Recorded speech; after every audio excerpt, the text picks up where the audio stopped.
So let us start. Om Namo Bhagavate Vasudevaya. Om Namo Bhagavate Vasudevaya. Om Namo Bhagavate Vasudevaya. Om Gyan Tamarandasya Gyananjana Shalakya Chakshuri. Namo Vishnu Namo Shosam. Jagannath Baleshwar माई की जय, नरसिंह भगवान की जय, पंच तत्व की जय, षड गोस्वामी की जय, गुरु परंपरा की जय, श्री प्रभुपाद की जय, Shri Gurudev. So welcome all of you for this Bhagavad Gita session, and thank you for keeping the appointment with Krishna today. So we'll be discussing two verses from Bhagavad Gita 17th chapter, verse number 9 and 10. So let us first recite these verses. 17.9.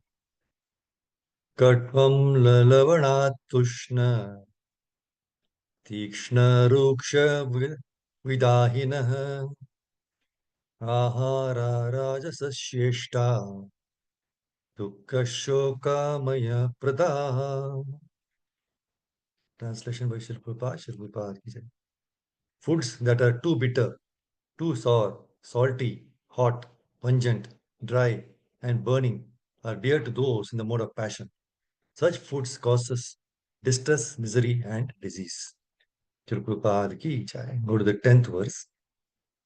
Yatayamam katarasam bhuti paryushitam chayat uchishtam api chametyam Bhojanam tamasa priyam. Translation by Divine Srila Prabhupada, Srila Prabhupada ki jai. Food prepared more than 3 hours before being eaten. Food that is tasteless, decomposed, and putrid, and food consisting of remnants and untouchable things is dear to those in the mode of darkness.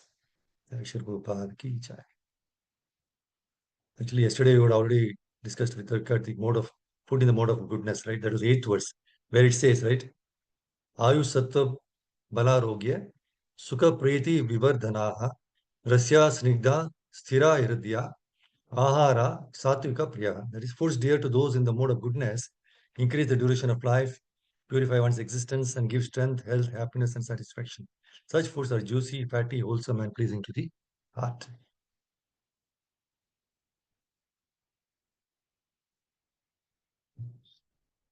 See, in the 16th chapter of Bhagavad Gita, Krishna has established that faithful followers of Shastras, they are divine. And the faithless, they are demoniac. That is in the 16th chapter we saw. But into which category does a man fit? Which category will a man be fitting who follows with faith something other than the Shastras? Is he in goodness, passion, or ignorance? Where is he situated? So in this 17th chapter, 1 to 7, these first seven verses, wherein the modes, they determine one's faith and one's worship. So Arjuna is asking about the situation of one who worships. He is doing worship, but not according to Shastras. So Krishna replies that one who doesn't follow Shastras, he worships according to the faith dictated by his acquired modes of nature, either maybe goodness or passion ignorance. So from 8 to 10, 8, 9, and 10, we can see the foods in the modes, the different modes. The easiest way to discover a person's situation under the modes is by observing the food he eats, whether he is in goodness, passion, or ignorance. So Krishna is describing the foods in goodness, passion, and ignorance in 8, 9, and 10. So we saw yesterday, I think, the food in the mode of goodness they are juicy, they are fatty, wholesome, pleasing to the heart. And food in the mode of goodness, they increase the duration of life and purify one's existence. And food in the mode of goodness also gives strength, health, happiness, and satisfaction. So what about food in the mode of passion? We saw in the translation, right? They are too bitter, too sour, salty, hot, pungent, dry, and burning. The result is, because of the food in the mode of passion, the result is number one, distress. It refers to the pain felt while eating such foods. Second is misery. Depression one feels after such eating. And the results, the disease, right?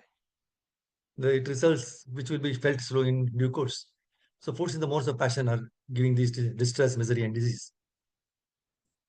And the 10th verse, it describes all the foods in the mode of ignorance. That is, the food prepared more than 3 hours before being eaten. It's already prepared. Actually, in the Bhagavad Gita, it is given, Krishna has given food that is prepared, which should be eaten before three hours. But if you offer beyond that, then it is in the mode of ignorance. Except the prasadam offered to the Lord. Food that is tasteless, decomposed, putrid, these are in the mode of ignorance. And food consisting of untouchable things, right? Except the remnants of the Supreme Lord or saintly person, especially spiritual master, right? They are not in the mode of ignorance. Otherwise, remnants increase the infection or disease. So, what is the purpose of food? We just saw what is the purpose of food is first, it increases the duration of life. Two, purify the mind. And three, it is aids in bodily strength. This is the purpose. Of course, there is authority. Which food we should eat? So all the past authorities, they have selected foods according to these purposes. Increase in duration of life, purify the mind, aid in bodily strength. Example, milk products, rice, wheat, sugar, etc. And so even fatty foods and proteins, right? Only animal fat of milk is allowed. This is a civilized method of obtaining the needed fat.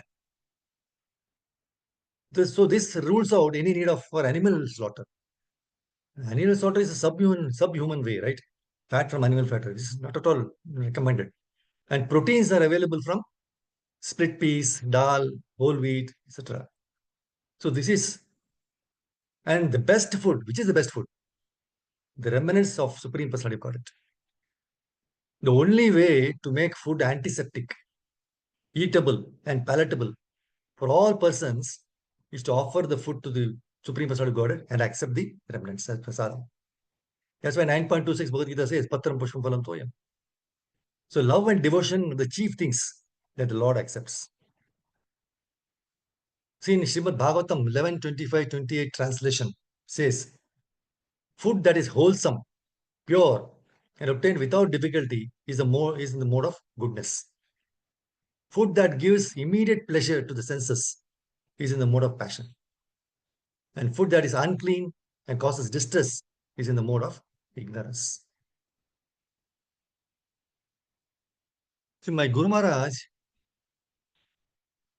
used to recite a very nice Hindi verse.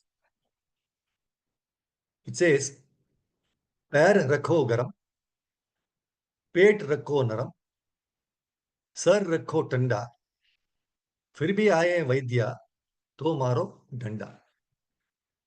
That is, keep your feet warm, active. Keep your stomach light, no overeating. Keep your head cool. Even after following these principles, if still the doctor comes, he beat him with a stick. That means this process is foolproof. There is no need to go to the doctor. So let us see what is pair recover.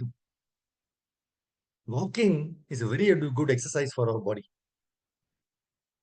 My Guru Maharaj says that when we walk, by every step we take, we kick death that much far away. You know, Vrajavasis does not mean that the people who are born in Vrajbhumi. Vraja means to walk. So Vrajavasis are those who use their legs to walk to Krishna's temples and places where Krishna Katha is held. So we must also follow their footsteps. So this is Pair Rakko Garam. Second is Pet Rakko Naram. Overeating is one of the main cause for disease. Overeating. So we must never eat heavily. It is said that we can fill half of our stomach with food quarter portion with water, and leave the remaining quarter with air. That's why in Bhagavatam 3:27-8, Kapil Deva, while explaining how a devotee should be, he says, for his income, a devotee should be satisfied with what he earns without great difficulty. He should not eat more than what is necessary. He should live in a secluded place and always be thoughtful, peaceful, friendly, compassionate, and self-realized. In fact, in this word, the word meet the book refers to less eating. And in the purport, Prabhupada says, this means that one should eat only as much as necessary to maintain the body and soul together. One should not be eating so much only to satisfy the tongue. And he also adds that since food in the mode of goodness is only offered to Krishna, devotees should take only Krishna Prasad. Therefore, thereby what happens? No, they free themselves from the harmful effects of foods in mode of passion and ignorance. So, first was Pair Rakho Garam, then Pet Rakho Naram. And the third one is Sar Rakho Tanda. Sar means head. Mind, right? So, our mind should be free of pride, anger, envy, and greed. Then only we can have space for Krishna. And as a result, we will have a cool mind. So, to keep our mind cool, it is also very, very important. To have a clean surroundings, that is also very important, right? If things are not placed in orderly manner, it will easily agitate our mind. Correct? No. In our house also, if so many things are not properly kept, it agitates not only our mind, the people who come there, their mind is also agitated.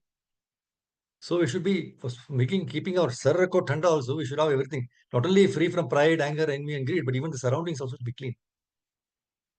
And not we should not be anxious. See, when things don't happen in the way we want, no, we become anxious. We must remember that Krishna is the supreme controller. He knows what is good for us. So there is no need to be anxious. We should remember that by patience and peaceful attitude, we will be able to complete many things at a faster rate. Otherwise, we'll be running around here and there, nothing happens. It's only moving around. The actual particular job or project has to be finished. It doesn't happen. But if your very patient and peaceful attitude is there, you'll be able to complete many things at a faster rate. That means organized. But if you are agitated and angry, we will not be able to complete even the simplest thing. To keep our physical, mental, and spiritual health, okay, we should try to follow these principles. And my Guru Maharaj always advises, we should not go for unnecessary checkups to the doctor, especially when our health is all right. Nowadays, offer so many things are game, do the checkups and all. Such checkups are not only a waste of time or waste of energy and money, but they also lead to unwanted anxieties. Instead, what we should do, we should have full faith in Krishna, that he would protect us under all circumstances. And then utilize the time and energy available in chanting his names lovingly. Hare Krishna, Krishna Krishna, Hare Hare, Hare Rama, Rama Rama, Hare Hare. See, on Ekadashi days, we have to follow two things very strictly. Number one, we should try to keep our bodily needs like eating and sleeping to a very minimum. More importantly, we should avoid grains and beans because on this day, sin personified resides in these substances, inducing those who take them to perform more and more sins. That is the first point. So our body needs like eating and sleeping should be to very minimum and avoid grains, beans, and all these things. Otherwise, Papa Purusha, very sin personified. The second point is we should absorb ourselves in remembrance of Krishna. Govinda Smaranam. Absorb all day through hearing and chanting his names and pastimes. So these two things very strictly to be followed. Because these two activities are very intimately connected. Because as long as we perform sinful activities, we cannot relish the taste of devotional service. That's why Krishna says in Bhagavad Gita 7.28, Yesham tu antagatam papam Jananam punya karmanam. Te dvanda moha nirmukta. Bhajante mam dridhavrtaha. Persons who acted piously in previous lives and in this life, and whose sinful actions are completely eradicated, are freed from the dualities of delusion, and they engage themselves in my service with determination. So it is very clear from Krishna's words that we cannot be determined in our bhakti as long as our sinful activities are not eradicated. So how do we get rid of sinful activities? To start with, we should train ourselves to take only prasada. That is food that is offered to the Lord and is prepared in the mode of goodness. That is the first thing. Train ourselves to take only prasadam, offer to the Lord and take it as prasadam. This will lead us to get the taste for hearing and chanting the Lord's glories. Shravanam Kirtanam. Gradually, we will be trained to absorb ourselves in the remembrance of the Lord, Smaranam, right? So this point is very beautifully stated in Vedas. Actually, in the purport of 3.11, Prabhupada refers to this, where he says, Ahara Shuddho Sattva Shuddhihi, Sattva Shuddho Dhruva Smritihi, Smriti Labdes Sarva Grantinam Vipramokshaha. Please hear very carefully. By performance of yajna, one's eatables become sanctified. And by eating sanctified foodstuffs, one's very existence becomes purified. By the purification of existence, finer tissues in the memory become sanctified. And when memory is sanctified, one can think of the path of liberation. And all these combined together lead to Krishna consciousness, the great necessity of present day society. See, one may again question, in the normal world, we have to travel to so many places, right? So how can we ascertain taking prasadam wherever we go? Very practical question, right? At home and all is fine, and temple is fine. But if you go somewhere when traveling, how can you ascertain taking prasadam? It is a matter of training our minds and body to survive on simple and energetic foods like fruits, milk, nuts. Taking only when we feel hungry. Yeah? You should eat only when you are hungry, rather than stuffing our stomach with all sorts of food all the time. As it is said, we have to offer everything to Krishna before we take. Because by performance of yajna, one's eatables becomes sanctified. So Sankirtan yajna through Shravanam, Kirtanam and Smaranam is the best and simplest yajna for this age and this yajna, right? And this yajna purifies everything in this universe, Jagat Pavitram. So when we do it with simple and pure heart, no, solely for the purpose of glorification of Krishna, that's what we have to do. So this Sankirtan yajna, so this food in the mode of passion and ignorance should be completely eradicated. And that can be done. That's what he said. No, we have to matter of training our minds and body to survive on simple and energetic food like nuts, fruits, milk, right? And we should take only when we are hungry and not just going on eating and so we should regulate our food, eating of food, and offering to Krishna and taking it as far as possible. So this will please the Lord, right? So let us do this yajna to the best of our ability, right? So this will please Krishna and our Guru greatly. And that is the basic thing we have to, because for bhakti, we have to eradicate everything. This because sin, right? Sin personified resides. So we have to eradicate everything. Then only we can do our sadhana very properly. We can release the taste of devotional service. Otherwise, it's always agitation is always there. We are not able to concentrate and organize our chanting also properly. The taste still not coming in what we require, right? So this has to be done only when you slowly and steadily take this food eating in a proper and organized way, as in mode of goodness. So I'll stop here. Thank you very much, Mataji. Hare Krishna. Granthra Srimad Bhagavad Gita ki jai. Shri Prabhupada ki jai. Nitai Gautam Hare Krishna. Thank you, Mataji. Thank you, Mataji. Thank you, Prabhuji. Hare Krishna. Hare Krishna. Hare Krishna, Prabhuji. Thank you very much. Hare Krishna. Thank you very much. Hare Krishna, Prabhuji. Hare Krishna. Hare Krishna, Prabhuji. Hare Krishna to all devotees assembled here. Hare Krishna. Hare Krishna. Hare Krishna. Hare Krishna. Then. Hare Krishna. So thank you very much, Motherji, for giving the opportunity to glorify the Lord and purify ourselves. So glorifying the Lord and doing all these steps as given in Bhagavad Gita by Krishna. Hare Krishna. So I stop here. Hare Krishna. Thank you very much, Motherji. Hare Krishna.